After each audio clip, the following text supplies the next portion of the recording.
नमस्कार। इस खास विश्लेषण में हम आरपीएससी सीनियर टीचर पेपर 1 के सिलेबस को डिकोड करने वाले हैं। कई बार ये पूरा सिलेबस तथ्यों और किताबों के एक भारी पहाड़ जैसा लगता है ना?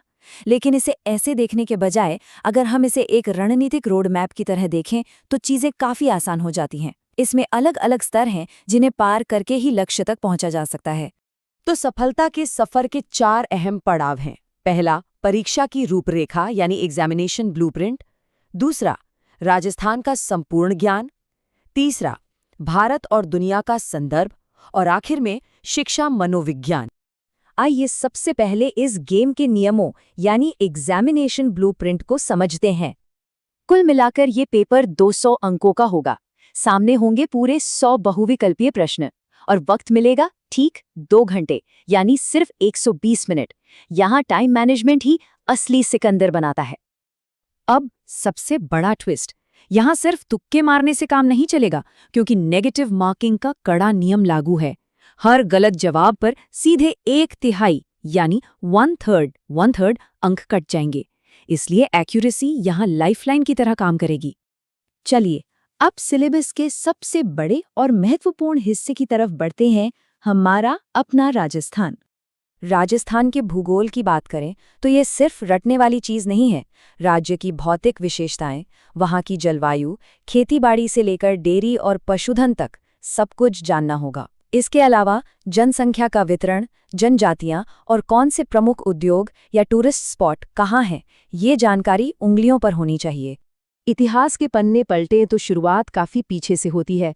कालीबंगा और आहड़ जैसी प्राचीन सभ्यताओं से लेकर 8वीं से 18वीं सदी के बड़े राजवंशों और मुगलों व दिल्ली सल्तनत के साथ उनके रिश्तों को समझना होगा।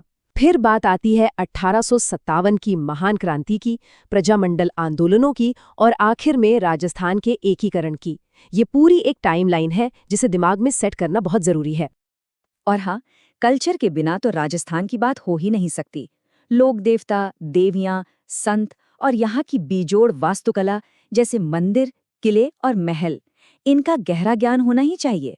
साथ ही मेले, त्योहार, लोक संगीत, नृत्य और स्थानीय भाषा व साहित्य भी इस सिलेबस का बहुत ही रंगीन और जरूरी हिस्सा हैं।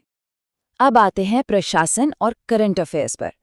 राज्य का सिस्टम आखिर चलता कैसे है? राज्यपाल, मुख्यमंत्री, पंचायतें और खुद आरपीएससी का रोल क्या है, ये सब बिल्कुल क्लियर होना चाहिए। और साथ ही राज्य में क्या चल रहा है, खासकर सामाजिक, आर्थिक और खेलकूद के क्षेत्र में, इन ताज़ा खबरों से पूरी तरह अपडेट रहना होगा। लोकल से अब थोड़ा ग्लोबल चलते हैं। हमारा तीसरा फोकस एरिया है भारत और वैश्विक संदर्भ।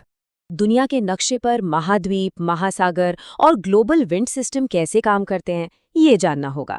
लेकिन सबसे दिलचस्प टॉपिक है ग्लोबलाइजेशन या वैश्वीकरण। इसका दुनिया पर क्या असर हो रहा है, खासकर पर्यावरण के मुद्दों और लोगों के माइग्रेशन को लेकर। ये परीक्षा के नजरिए से काफी हॉट टॉपिक्स हैं। भारत के नजरिए से बात करें तो 3 पिलर्स पर फोकस करना है। पहला, भूगोल, जैसे मानसून और एनर्जी रिसोर्सेज। दूसरा है हमारी अर्थव्यवस्था, जिसमें खेती, उद्योग और विदेशी व्यापार के ट्रेंड्स शामिल हैं। और तीसरा, हमारी विदेश नीति, जिसमें पंडित नेहरू का योगदान, यूएनओ की अहमियत और इंटरनेशनल पॉलिटिक्स के नए ट्रेंड्स को अच्छे से समझना होगा।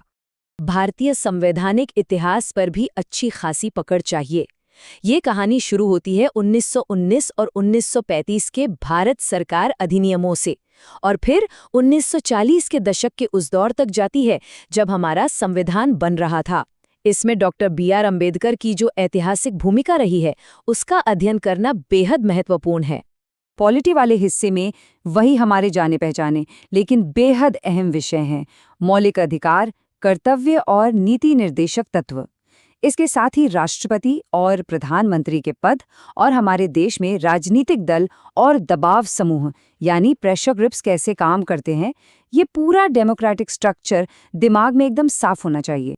और अब आते हैं हमारे आखिरी और शायद सबसे खास पड़ाव पे, शिक्षा मनोविज्ञान यानी एजुकेशनल साइकोलॉजी। सोचिए, एक क्लासरूम में तरह तरह के बच्चे होते हैं, वहाँ की चुनौतियाँ भी अलग होती हैं। उन्हें कैसे संभाला जाए?